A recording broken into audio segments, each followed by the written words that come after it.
안녕하세요. 오늘은 세꽃천년체 7편 영국, 잉글랜드 이야기입니다. 영국은 중국 단어인데요. 발음이 잉구어, 즉 잉글랜드의 첫 자를 따온 겁니다. 사실 우리가 영국이라고 부르는 나라는 잉글랜드와 웨일스, 스코틀랜드 그리고 아일랜드의 일부가 합쳐진 나라죠. 그래서 영국인들은 유나이티드 킹덤, 연합왕국으로 불리는 것을 더 선호합니다. 오늘은 그 영국 이야기입니다. 세꽃천년 제6편에서 영란전쟁 이야기를 들려드렸죠. 16세기에서 17세기 중반까지 세계 최강의 패권국은 네덜란드였지만 영란전쟁에서 승리한 잉글랜드가 그 패권을 뺏어갑니다. 하지만 그 잉글랜드의 시작은요 매우 초라했습니다. 그저 그런 변방의 나라였죠. 바다는 포르투갈과 스페인, 네덜란드 차지였습니다. 잉글랜드는 해군력이라고 해봤자 이 해적 수준이었습니다. 그런 나라가 돈맛을 보게 되면서 해양 진출에 목숨을 걸게 됩니다. 1592년 어느 날 잉글랜드의 해적선들이 아메리카 신세계에서 귀환하던 이 포르투갈 배 마드레스 데 데우스, 신의 어머니라고 하는 이름의 이 배를 납치를 하죠. 그래서 잉글랜드의 다트머스 항으로 끌고 오는데 성공을 합니다. 근데 그 배의 길이는 50m, 폭은 14m. 잉글랜드인으로서는 뭐 엄청난 크기의 배였어요. 그런데 그 배는 그야말로 보물선이었습니다. 금과 은, 후추, 계피 같은 이 향신료들, 그야말로 값진 보물들로 가득했던 것이죠. 그 보물들을 보고 잉글랜드인들은 말 그대로 눈이 뒤집혀 버립니다. 법적으로 그 재산들은 모두 엘리자베스 여왕의 소유였어요. 사실은 해적도 다 이 엘리자베스 여왕 소유했던 것이죠. 근데 이 눈 뒤집힌 선원들이 자기 주머니에다 그 보물들을 넣어가지고 훔쳐갔습니다. 상인들, 도둑들, 소매치기들 모두 이 도둑질에 가담을 했던 것이죠. 근데 이 사건은요, 잉글랜드인들에게 신세계에 대한 환상을 불러 넣어 주었습니다. 하버드 대학 경제사학과 교수였던 데이빗 랜스 박사는 잉글랜드인들이 이때부터 본격적으로 해외에 나가서 돈 버는 꿈을 꾸게 되었다고 합니다. 그리고 1600년 엘리자베스 여왕의 허락을 받아서 동인도 회사가 설립이 됩니다. 아시아 진출 독점권을 허락받은 주식회사였습니다. 하지만 아시아는 이미 네덜란드와 포르투갈이 터를 잡고 있었죠. 잉글랜드인들은 이 포르투갈, 네덜란드인들이 관심을 덜 두고 있었던 인도로 진출을 합니다. 그래서 인도의 마드라스, 지금은 첸나이라고 부르는 그곳, 그리고 봄베이, 캘커타 이쪽 지역으로 진출을 했습니다. 나중에 그 인도 전역이 잉글랜드의 식민지가 되죠. 아메리카 신대륙에는 1607년 버지니아 제임스타운에 처음으로 정착선을 형성을 합니다. 그리고 필그림 파더스라고 부르는 이 청교도의 이주는 1620년에 이루어지게 되는 것이죠. 그러면서 영국은 차츰 포르투갈과 네덜란드 상인들을 누르고 대영 제국으로 성장을 하게 됩니다. 산업혁명은 영국이 세계 패권을 장악할 수 있게 해준 원동력이었습니다. 증기기관을 이용한 선박, 대량 생산된 강철, 그것들로 만들어진 대포. 잉글랜드인들은 이 산업혁명을 거치면서 이런 것들을 가질 수 있게 되었고 다른 어떤 누구도 잉글랜드인들을 당할 수가 없게 되었습니다. 근데 사실 산업혁명의 출발은 증기기관이 아니고요, 면방직업이었습니다. 인도산 면화가 촉매저 역할을 하게 된 것이죠. 식민지로 삼았던 그 인도는 면화와 면직물의 천국이었습니다. 영국 상인들은 그것을 들여다가 잉글랜드와 유럽에다가 내다가 팔았죠. 그 전까지 유럽의 옷감이라고 그러는 것은 그래봐야 뭐 변변치 않았던 것들이고 모직물 같은 것들은 너무 비싸서 갈아입을 수도 없었던 거예요. 이 인도로부터 새로 쏟아져 들어온 이 면직물 덕분에 잉글랜드인들의 피부병도 획기적으로 줄어들었다고 합니다. 하지만 기존의 방직업자들은 죽을 맛이었던 것이죠. 영국 노동자의 임금이 인도인들보다 6배나 더 높았다고 하니까 원래 방식으로 옷감을 짜다가는 인도산을 도저히 당할 수가 없었던 겁니다. 그래서 손재주 있는 사람들이 원가를 낮추기 위해서 머리를 짜내기 시작했습니다. 하그리브스의 제니방적기, 아크라이트의 수력방적기, 우리가 고등학교 세계사 시간에 배웠던 그 기계들이 발명되어서 사용되기 시작했던 겁니다. 생산력이 폭발적으로 늘었고요, 원가도 떨어졌습니다. 하지만 여전히 동력이 문제였습니다. 이 기계들은 손으로 돌리거나 아니면 물레방아를 활용해야 했는데요, 그러자면 힘이 딸리죠. 또 강옆을 떠날 수 없는 불편함이 또 있었습니다. 그때 마침 제임스 와트가 증기기관을 만들어내게 됩니다. 그 이전에도 이미 뉴커먼이라고 하는 사람이 이 증기기관을 발명을 해 놨었지만 힘이 너무 약해서 상업용으로 쓰기가 어려웠어요. 제임스 와트의 이 새 기계는 열 효율이 매우 높아졌죠. 사업화 가능성을 매우 높이 평가한 매튜 볼튼이라고 하는 투자자가 제임스 와트하고 동업을 해서 볼튼 앤 와트 컴퍼니라고 하는 새 회사를 세웁니다. 그리고 본격적인 증기기관 생산에 나섰죠. 그게 1776년의 일입니다. 처음에는 탄광에서 지하수를 퍼내는 데 이 기계가 가장 많이 쓰였어요. 그 덕분에 석탄 생산량이 파격적으로 증가를 했고 또 석탄 값도 떨어졌죠. 이렇게 석탄 생산이 풍부해지니까 증기기관이 다른 곳에도 이제 쓰이기 시작했던 겁니다. 면방직 산업, 이것도 증기기관으로 돌아가기 시작했고요. 철강 산업, 이런 것들이 폭발적으로 성장하기 시작했죠. 돛담배, 이 범선은 증기선이 되고 목선은 철선으로 바뀌어가게 됩니다. 인류는 그 이전까지 이런 일을 경험해 본 적이 없었습니다. 그래서 잉글랜드에서 벌어졌던 이 급격한 경제성장 현상을 산업혁명이라고 부르게 되는 것입니다. 제임스 와트가 첫 증기기관을 판매한 해가 1776년인데요. 이 같은 해에 미국에서는 독립선언이 이루어졌고 아담 스미스가 국부론을 출간하기도 했습니다. 이 해. 이 땅 코리아에서는 정조가 즉위를 했습니다. 그리고 13년 후에는 프랑스에서 대혁명이 일어나게 되죠. 왜 그 시절 잉글랜드에서만 산업혁명이 일어났을까요? 결론부터 말하면 상업의 자유 때문이었습니다. 프랑스와 대비해보면 잘 알 수가 있는데요. 잉글랜드는 13세기의 마그나카르타, 17세기의 명예혁명을 거치면서 왕권이 극도로 약해졌습니다. 반면에 개인들은 매우 강해졌죠. 그 결과가 바로 상업혁명이었습니다. 상업이 번창을 하게 된 거예요. 과학기술도 주로 직공, 장인들에 의해서 발전을 했습니다. 방직기, 증기기관 이런 산업혁명을 이끌었던 발명들은 모두 직공들, 기업의 사장들, 상인들, 그 사람들이 돈을 벌기 위해서 만들어냈던 것들이죠. 제임스 와트도 증기기관을 팔아서 나중에 영국 최고 부자의 반열에 오르게 됩니다. 그런데 프랑스는 분위기가 달랐습니다. 과학만으로 보면 프랑스가 훨씬 더 앞섰어요. 여러분, 라부아지에라고 하는 화학자 들어보셨죠? 고등학교 화학 시간에 들어보셨을 겁니다.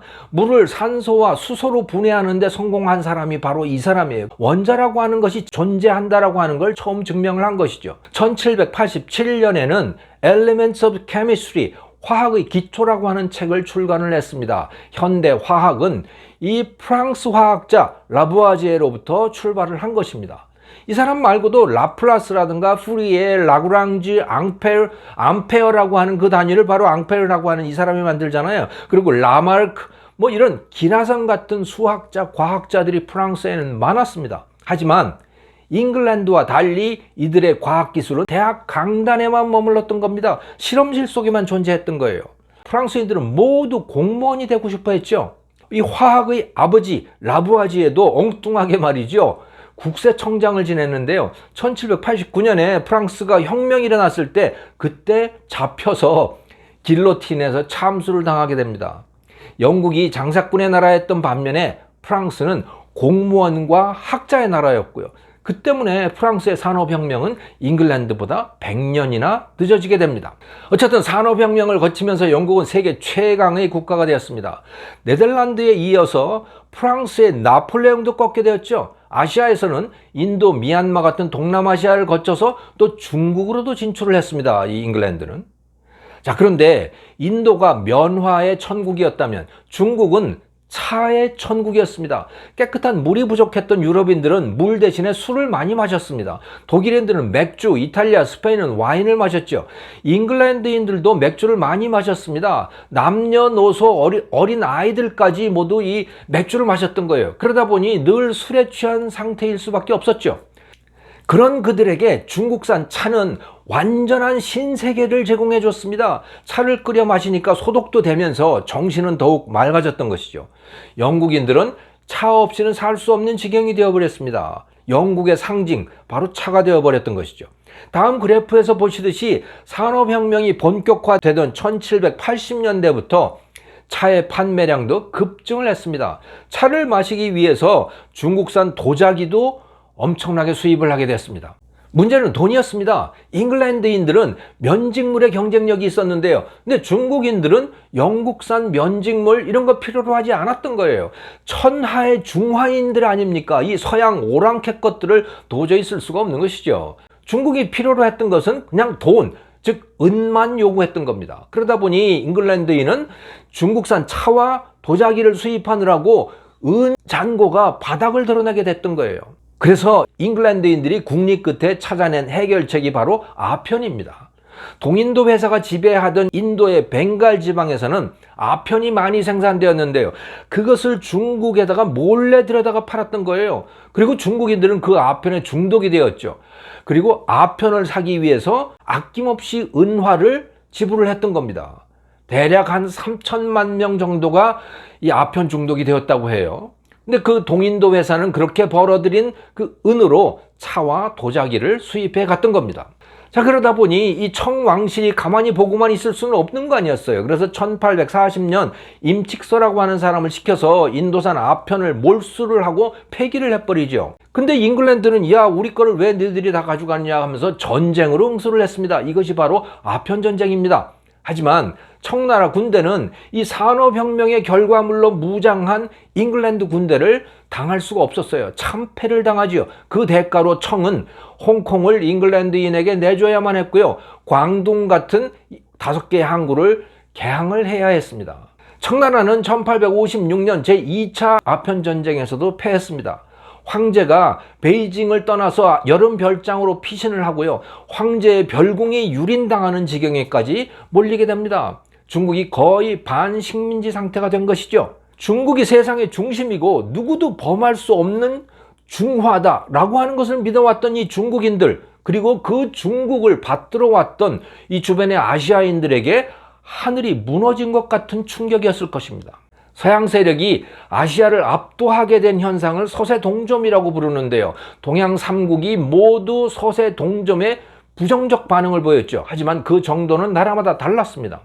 청나라는 잉글랜드, 미국 등이 개방을 요구해오자 남쪽 해안 도시인 캔턴, 현재 광저우항에 국한해서 무역을 허용을 했습니다. 그리고 중국 측에서 거래는 극소수의 상인에게만 허용을 했습니다. 그 사람들의 이름을 공행이라고 불렀는데요. 그 공행의 숫자는 5명에서 26명, 26명 사이를 오갔다고 합니다. 진짜 극소수에게만 서양 상인들과의 거래를 허용을 했던 것이죠. 하지만 이 중국 내부에서는 여전히 공자, 맹자, 주자학 이런 경전들을 답습할 뿐이었습니다.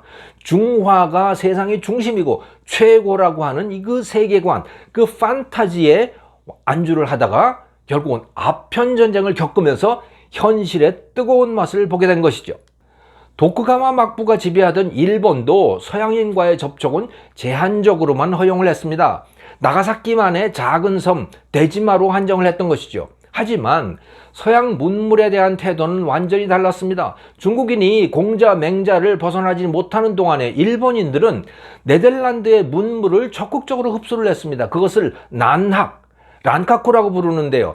네덜란드의 중국어 이름, 그게 화란이지 않습니까? 그 화란에 란자, 그 뒷자를 따서 붙인 것이 이 란학입니다.